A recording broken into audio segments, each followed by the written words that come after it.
오전에 함께 보실 하나님 말씀은 디모데전서 3장 16절입니다.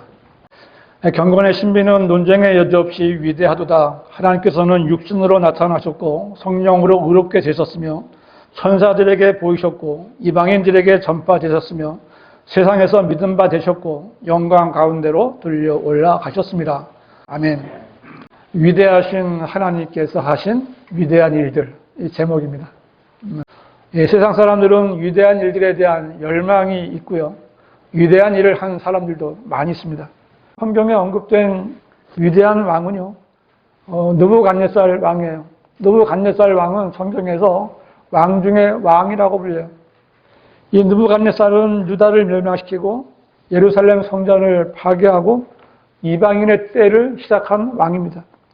하나님께서는 그에게 왕국과 권세와 능력과 영광을 주셨고요. 그는 온 세상의 머리가 되었습니다.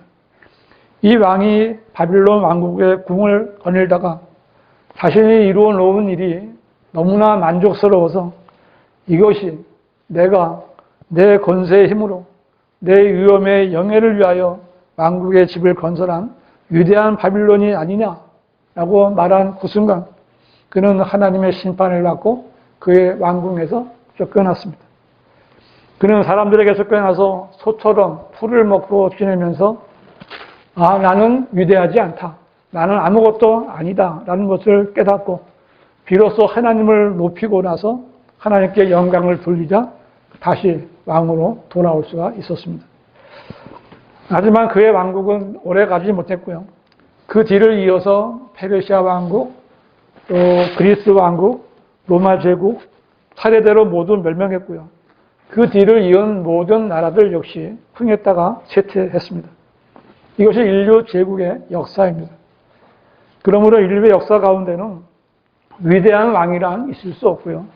위대한 왕국도 있을 수 없고 위대한 사람이나 위대한 일이라고 말할 수 있는 것도 없습니다.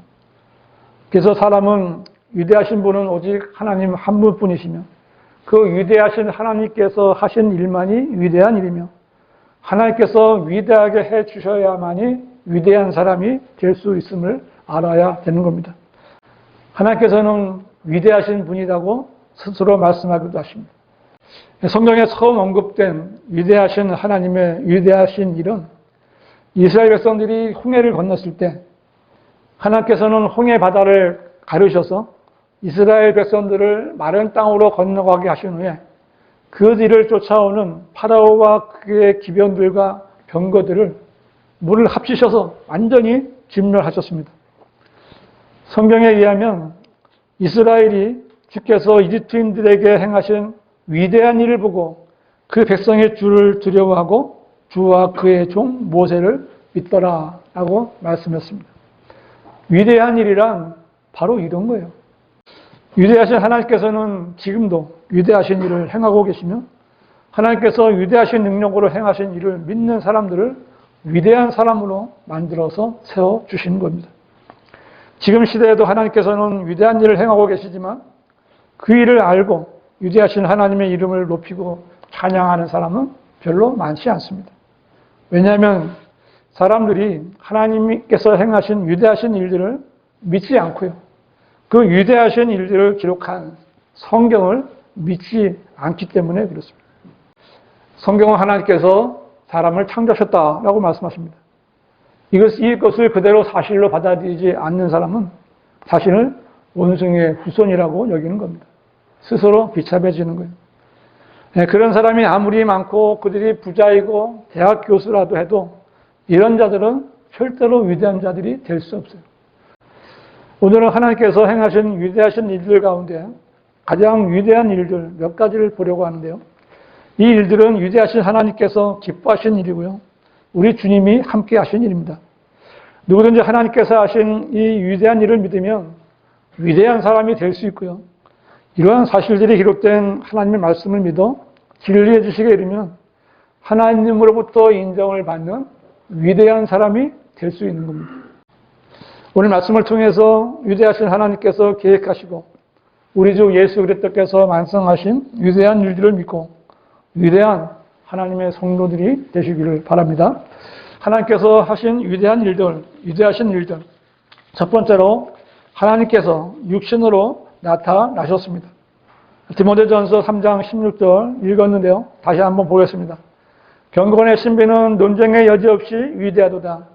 하나님께서는 육신으로 나타나셨고 성령으로 의롭게 되셨으며 천사들에게 보이셨고 이방인들에게 전파되셨으며 세상에서 믿음 바 되셨고 영광 가운데로 들려 올라가셨음이라고 했는데요.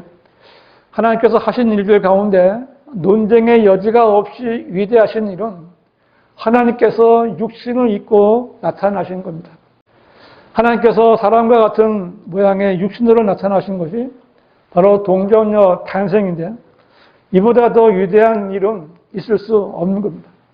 그리고 이 일은 이미 예언되어 있던 일이 이루어진 겁니다. 동정녀 탄생의 첫 번째 관련 구절이라고 할 수 있는 창세기 3장 15절에서는 어떤 여자도 씨를 가질 수 없음에도 불구하고 하나님께서는 여자의 씨가 있을 것이다 라고 예언하고 있습니다. 이사야서 7장 14절에서는 이것에 관해서 보라 한 처녀가 임신하여 아들을 낳으리니 그의 이름을 임마누엘이라 하리라고 예언하고 있고요. 이것은 마태복음 1장 23절에서 인용되었고요. 해석이 붙여졌는데요. 마태복음 1장 23절은 보라 한 처녀가 잉태하여 한 아들을 낳으리니 그의 이름을 임마누엘이라 하리라 하셨으니 이를 해석하면 우리와 함께 하시는 하나님이라 라고 되어 있습니다. 임마누엘은 천사가 가르쳐준 하나님의 이름 가운데 하나입니다. 이 한 처녀가 낳은 한 아들은 바로 인간과 함께 하시기 위해서 오신 하나님이신 거예요. 다시 말해서 하나님께서 한 처녀에게 잉태되어 사람의 아기와 같은 모습으로 오신 겁니다. 물론 그 이전에 예수 그리스도의 동정녀 탄생에 대한 많은 내용들이 성경에 언급되어 있는데요. 마태복음 1장 18절에는 이제 예수 그리스도의 탄생은 이러하니라 그의 모친 마리아가 요셉과 정혼하였으나 동침하기 이전에 성령으로 잉태된 것이 그녀에게 나타났더라고 했는데요.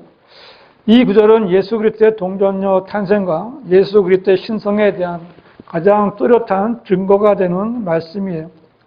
이 동침하기 이전에라는 말씀은 예수님께서 아담의 성품을 가진 인간 아버지가 없다는 것을 분명히 하고 있는 거고요. 이 말대로 마리아는 성령으로 잉태해서 한 아들을 낳게 되는데 그분은 100% 하나님이시고요. 또한 100% 사람이십니다. 이 아들은 하나님께서 육신을 입고 나타나신 분인 거예요. 어떻게 이런 일이 있을 수 있겠습니까? 사람이 생각하기에는 불가능한 일이지만 불가능한 일이 전혀 없으신 하나님께는 이런 일은 너무나도 쉬운 일에 불과한 거예요. 성경에 의하면 하나님께서는요, 4가지 방법으로 인간을 만드실 수 있어요. 4가지 방법. 하나님께서는 어떤 인간의 부모도 없을 때 땅의 흙으로 사람을 빚어서 첫사람 아담을 만드셨어요. 이렇게 해서 하나님께서 사람을 흙으로 처음에 한 남자 하나를 만드신 거예요. 이 남자 하나를 만드신 하나님께서는 여자 없이 남자의 몸에서 한 사람의 여자를 만드셨어요. 하나님께서는 남자 몸에서 여자를 만드실 수 있는 분이십니다. 그리고 세 번째로 하나님께서는 일반적으로 남자와 여자 사이에서 사람이 태어나게 하시는 거예요. 창세기 4장 1절에서 아담이 자기 아내 이브를 알았더니 그녀가 임신하여 카인을 낳고 말하기를 내가 주로부터 남자를 얻었다 하니라. 카인 다음에 아벨도 태어났고요. 다른 자녀들도 많이 태어났어요. 이 출생이 보통의 이 세상 사람들이 알고 있는 사람의 출생에 관한 지식이에요. 그리고 하나님께서 특별한 경우에 남자 없이도 여자에게서 사람을 태어나게 하셨는데요. 이 탄생이 바로 마리아를 통해서 예수님을 잉태하게 하여 출생하게 하신 동정녀 탄생입니다.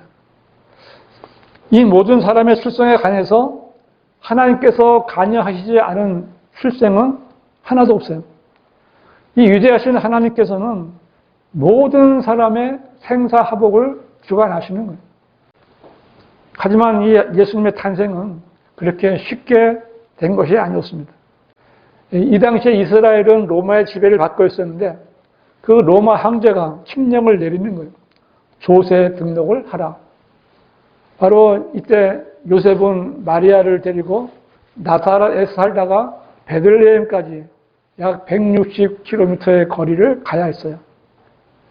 이 베들레헴에 갔을 때 마리아가 예수님을 출생하게 되는데 그럼 그때 마리아의 몸은 만삭이에요. 얼마나 위험한 일이 되겠어요. 유산을 시키거나 아니면 조기 출산을 시키려는 마귀의 계획이었습니다. 그런데 위대하신 하나님께서는 이러한 사탄의 공격으로부터 마리아와 태안의 아기를 지켜주셨고요. 예수님께서 베들레헴에서 나실 것이라는 예언을 성취하신 거예요. 이 마리아와 요셉이 베들레헴에 왔을 때 그곳의 여관에는 그들이 묵을 방이 없었고요. 마리아는 마구간에서 그녀의 첫 아들을 낳았고 아기를 포대기에 싸서 말 구유에 누였습니다. 요셉은 그의 아내 마리아가 첫 아들을 낳자 주의 천사가 그에게 가르쳐준 대로 아들의 이름을 예수라고 지었고요. 육신으로 나타나신 하나님께서는 사람들로부터 예수라는 이름으로 불리게 되었습니다. 마태복음 2장 1절 이제 헤롯 때 예수께서 유대의 베들레헴에서 태어나셨으니 보라 동방으로부터 현자들이 예루살렘에 와서 라고 말해요. 이 구절은 예수님께서 이제 태어나셨다 하는 것을 분명히 말씀하고 있습니다. 이 동방의 현자들은 유대인의 왕으로 태어나신 분이 어디 계신가? 우리가 동방에서 그분의 별을 보고 그분께 경배하려고 왔노라.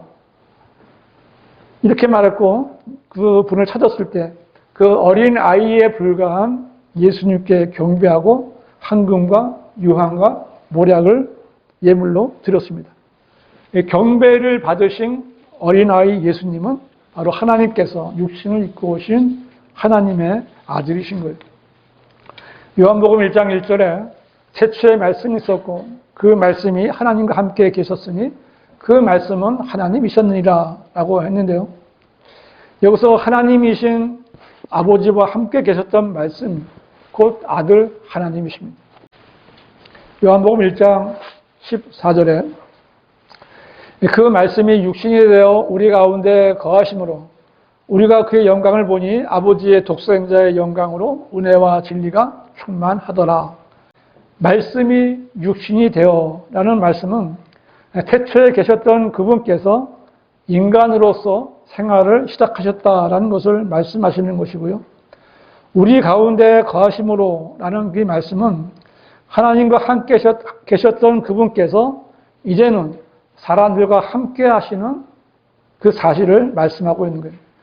이렇게 본 바와 같이 하나님께서 하신 이 위대하신 일의 첫 번째는요. 하나님께서 육신을 입고 이 땅에 오셔서 사람들과 함께 해 주시려고 이 세상에 오신 겁니다. 이것이 가장 위대한 첫 번째 일이고요. 하나님께서 하신 위대한 일 두 번째는 하나님께서 인간을 대신하여 죽으신 겁니다. 요한복음 3장 14절 보세요. 요한복음 3장 14절 모세가 광야에서 뱀을 들러 올린 것 같이 인자도 그렇게 들려 올려져야만 하리니 라고 했는데요. 예수 그리스도께서는 하나님의 아들이셨지만 몸을 입고 오셨을 때는 인자라고 하십니다. 인자. 모세가 광야에서 뱀을 들어 올린 것은 뱀에 물려 죽어가던 사람들을 살려주시기 위한 하나님의 자비였습니다. 이처럼 인자로 오신 예수님께서도 자신들의 죄로 인해 죽을 수밖에 없는 사람들을 구원해 주시려고 오셨고요. 그 방법은 장대 위에 놋뱀처럼 장대 위에 들려 올려지는 십자가의 죽음이었습니다.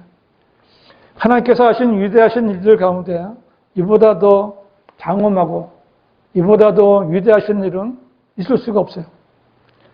물론 예수님께서 이 땅에서 행하신 일들 가운데도 위대하지 않으신 일은 하나도 없습니다.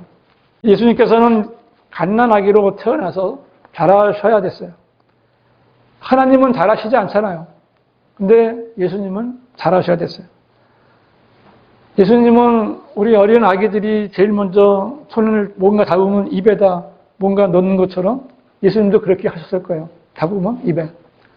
마리아가 예수야, 그러면 안 돼. 예수야, 그렇게 하면 안 돼. 이리 와. 예수야, 울지 마. 예수야, 밥 먹어야지. 그렇게 막 했을 거예요. 성경은 예수님께서 아기 때부터 자라나셨다 말씀하셨고요. 하나님과 사람의 총회 속에서 자라가시더라라고 말씀하고 있어요. 예수님께서는 이렇게 사람으로 자라셨기 때문에 배가 고프시기도 했고 목이 마르기도 했고 피곤하시기도 했어요. 하지만 예수님께서 행하신 일들은 보통 사람들이 할 수 없는 위대한 일들을 많이 행하셨습니다. 예수님께서는 다른 사람들이 가르칠 수 없는 그런 많은 것들을 가르쳐 주셨고요. 가장 많이 가르쳐 준 것은 무엇인가 하면 지옥이에요. 지옥에 대해서 예수님께서 얼마나 많이 말씀하셨는지 몰라요. 제발 그 지옥에 가지 말라고 경고하신 거예요. 지옥에 대해서 가장 분명하게 말씀해 주신 분은 바로 예수님이시고요. 그 고통과 그 지옥불에 대해서 말씀하신 분도 예수님이시고요. 또 누가 지옥에 가는지 또 어떻게 해야 지옥에 가지 않는지도 알려주신 분도 예수님이에요. 예수님께서는 마귀들에게 능력을 행하셔서 마귀와 약한 영들에게 사로잡혀 있는 자들을 자유롭게 해주셨고 중풍병자, 문둥병자들을 고쳐주셨고 마른 손도 고치셨고 유출병도 고치셨고 벙어리에게 말하게 해주셨고 기머거리를 듣게 해주셨고 소경을 보게 해주셨습니다. 예수님께서 죽은 야이로의 딸을 살리셨고 나인성 가부의 외아들을 살리셨고 무덤에 묻힌 나흘이나 지난 나사로까지 살려주셨습니다. 이러한 위대하신 일을 행할 때마다 사람들은 하나님께 영광을 돌려드렸습니다. 그런데 이런 일들보다 더 위대하신 일은 바로 예수 그리스도께서 죽으신 거예요. 원래 죽음이란 죄액사스로 죽는 거죠. 그런데 예수님께서는 죄가 없었기 때문에 죽지 않아도 되시는 분이에요. 그럼에도 불구하고 예수님께서는 죽으셨고요. 그것은 우리의 죄값을 치르시기 위한 죽음이었습니다. 로마서 5장 6절 우리가 아직 연약하였을 때 그리스도께서 때가 되어 경건치 아니한 자들을 위하여 죽으셨느니라. 이 세상의 사람들 가운데 영적으로 연약하지 않은 사람은 한 사람도 없고요. 경건하지 않은 사람도 한 사람도 없습니다. 다 불경건해요. 예수님께서는 우리를 더 이상 영적으로 연약하지도 않고 불경건하지 않게 해주시기 위해서 죽으신 거예요. 로마서 5장 8절은 우리가 아직 죄인이었을 때 그리스도께서 우리를 위하여 죽으심으로써 하나님께서는 우리를 향한 그의 사랑을 나타내셨느니라 라고 했는데 이 구절은 위대하신 하나님께서 우리를 얼마나 사랑하셨는지를 나타내주는 위대하신 일을 말씀하고 있는 겁니다. 우리를 향하신 하나님의 이 사랑은 단순한 죄인이 아니라 매일 항상 하나님을 대적하는 원수들을 향한 사랑으로서 세상에서 찾아볼 수 있는 것과는 비교가 되지 않는 아주 숭고한 사랑입니다. 하나님께서는 마귀의 자식들을 위해서 아들을 주셨고요. 그 아들께서는 그 악한 죄들로 인해 죽으시는데 그냥 죽는 게 아니라 완전히 발가벗겨져서 손발에 못이 박혀진 채로 십자가에 매달려서 끔찍한 고통을 당하면서 서서히 죽어가는 그런 고통스러운 죽음이었습니다. 이게 하나님의 사랑이에요. 이보다 더 위대한 사랑이 어디 있겠어요? 이때 예수님께서는 십자가에서 나의 하나님, 나의 하나님, 어찌하여 나를 버리셨나이까? 라고 외치셔야 됐고요. 이 죽음은 너무나도 끔찍한 죽음이어서 주님이 죽으실 때 하나님께서는 이 세상을 어둠으로 잠겨버리게 하셨어요. 아무도 보지 못하게 하셨어요. 세상을 덮으셨고 그 일그러진 그 주님의 얼굴을 보지 않으셨어요. 예수님이 왜 그 고통을 당하셨을까요? 왜 그렇게 고통을 당하며 죽으셨어요? 바로 나를 위해서요. 우리라고 말하지 마세요. 여러분 한 사람 한 사람 나를 위해서 주님이 그렇게 죽으신 거예요. 이보다 더 놀라운 사랑이 그 어디에 있겠습니까? 하나님께서 나를 위해 죽으셨다는 거예요. 하나님께서 나를 위해서 그 피를 흘려주셨다니 인류 역사상 이보다 더 위대한 일이 어디 있겠습니까? 하나님은 참으로 위대하신 분이십니다. 하나님께서 하신 위대하신 일 세 번째로 하나님께서 죽은 자들로부터 예수님을 살려내셨습니다. 사도행전 2장 24절 한번 보세요. 사도행전 2장 24절 하나님께서 그를 사망의 고통에서 풀어 살리셨으니 이는 그가 사망에 매여 있을 수 없었기 때문이라고 했는데요. 성경에서 이보다 더 중요하고 위대하신 일은 없습니다. 예수님께서는 분명히 다 이루었다 선포하셨고 로마 병사의 창에 찔리심으로 인해 사망이 확인되었고 사람들이 보는 앞에서 아리마대 요셉의 무덤에 안장되었습니다. 그러나 예수님께서는 썩어짐을 보지 않고 부활하셨습니다. 하나님께서 예수님을 살리셨다라고 말씀하고 있죠. 예수님의 장사되심을 확인한 여인들이 주의 첫날 이른 아침에 예수님의 시체에 사용할 좋은 향료를 가지고 예수님의 무덤을 찾았을 때 여인들이 본 것은 예수님의 시체가 아니라 예수님의 빈 무덤이었습니다. 그리고 빈 무덤을 지키고 있던 천사들은 여인들에게 어찌하여 너희는 살아계신 분을 죽은 자들 가운데서 찾느냐? 그분은 여기에 계시지 않고 살아나셨느니라 하고 예수님께서 죽은 자들 가운데서 다시 살아나신 것을 선포했습니다. 예수님께서는 부활하신 거예요. 예수님께서 부활하신 것은 예수님께서 죄가 없이 잉태되셨다는 동정녀 탄생을 입증하는 것이고요. 사람의 모습을 입고 인간의 본성을 지니셨어도 죄가 없으셨다는 것과 예수님께서 하나님의 아들이신 것을 입증하신 겁니다. 이 일에 대해서 사도 바울은 로마서 1장 4절에서 거룩의 영으로는 죽은 자들로부터 부활하여 능력으로 하나님의 아들로 선포되셨으며 라고 말하고 있습니다. 그래서 기독교 신앙은 부활의 신앙이에요. 하지만 예수님의 부활은 비밀은 아니었어요. 구약에선 이미 죽었다가 다시 살아난 사람들이 있고요. 시편 16절 10절은요. 예수 그리스도의 부활을 예언하는 구절인데요. 이는 주께서 내 혼을 지옥에 버려두지 아니하시며 주의 거룩하신 분으로 썩어짐을 보지 않게 하실 것임이니이다. 라고 이미 예수님의 부활은 예언되어 있었습니다. 마태복음 16장 21절은요. 예수님께서 자신이 이제 죽으시고 부활하신 것을 제자들에게 알려주신 말씀인데 마태복음 16장 21절 그때로부터 예수께서 자기가 예루살렘에 가야 될 것과 장로들과 선임 제사장들과 서기관들로부터 많은 고난을 받아야 될 것과 죽임을 당할 것과 셋째 날에 다시 일으켜질 것을 제자들에게 알려주기 시작하시더라고 했는데요. 이때 이 말씀을 들은 베드로가 붙들고 말리기 시작하면서 주여 그럴 수 없나이다. 이런 일이 결코 주께 있어서는 아니되옵니다. 라고 말했는데 이때 주님께서는 베드로에게 사탄아 내 뒤로 물러가라. 너는 나에게 걸림이 되는도다. 이는 내가 하나님의 일들을 생각하지 않고 사람의 일들을 생각함이라 라고 책망하셨습니다. 한국의 기독교계는 죽은 자들로부터의 부활과 죽은 자들의 부활을 구분하지 못하고 총체적인 한 번의 마지막 부활을 가르치고 있는데요. 이들이 바로 사탄의 종 노릇을 하고 있는 자들이에요.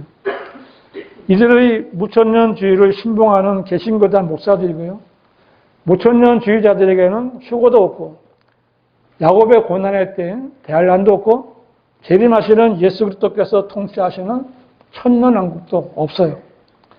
이들은 총체적인 한 번의 부활, 즉 죽은 자들의 부활만 믿고 있는 무지한 자들입니다. 그래서 이들이 서는 자리는요. 구원받은 성도들이 사는 그리스도의 심판석이 아니에요. 죽은 자들이 서는 큰 보좌 심판대이고 거기서 이들은 불못으로 던져질 자들이에요.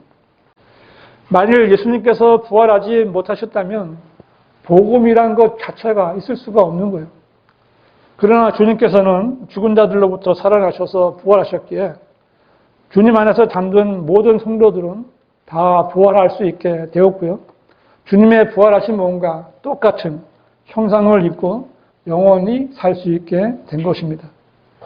그런데 그렇게 주 안에서 잠든 성도들이 부활하는 것만이 아니라 주님께서 공중 재림하실 때 살아있을 우리들 역시 주님의 모습과 똑같은 모습으로 변모돼서 33살 반에 죽지 않는 초자연적인 남성의 몸을 지니고서 하나님을 영원히 찬양하며 살게 되는 거예요. 우리가 이같이 복된 소망을 갖게 된 것은 오직 주 예수 그리스도의 죽으심과 장사되심과 부활로 완성된 복음을 통해서 구원받았기 때문에 가능한 겁니다. 어떤 사람들은 예수님의 부활을 죽었다가 살아난 것이 아니라 기절했다가 깨어났다거나 제자들이 본 것은 유령이라거나 예수님의 부활은 신화를 믿는 것이다 라고 주장하기도 합니다. 예수님의 제자들 가운데 한 사람인 도마도 그랬잖아요. 도마가 없을 때 예수님이 제자들 앞에 나타나셨어요. 예수님을 본 제자들이 도마에게 예수님이 부활했고 우리들 앞에 나타났다라고 말하니까 뭐라고 그랬어요? 나는 예수님 보기 전에는 믿을 수 없다. 그 창자국에 손을 놓기 전에는 그 못자국 보기 전에는 믿을 수 없다라고 말했다가 예수님을 봤을 때 어떻게 했어요? 나의 주, 나의 하나님이요 라고 부를 수밖에 없었어요. 예수님은 문자 그대로 죽으셨지만 죽은 자들로부터 부활하신 겁니다. 예수님께서는 도마야 내가 나를 보았으므로 믿는구나. 보지 않고 믿는 자들은 복이 있도다 라고 말씀하셨는데요. 예수님께서 말씀하신 대로 보지는 못했지만 말씀을 믿고 구원받은 사람들이 바로 교회 시대의 그리스도인들이고요. 바로 우리들이 바로 보지 않고 믿는 사람들입니다. 복이 있는 사람들이에요. 그래서 우리는 예수님께서 부활하셨다는 사실을 온전히 믿고 있고요. 주님을 다시 만난다는 그런 복된 소망 가운데 살아가고 있는 겁니다. 우리에게 이러한 소망을 주신 것은 하나님께서 예수님을 살리셨기 때문에 가능한 겁니다.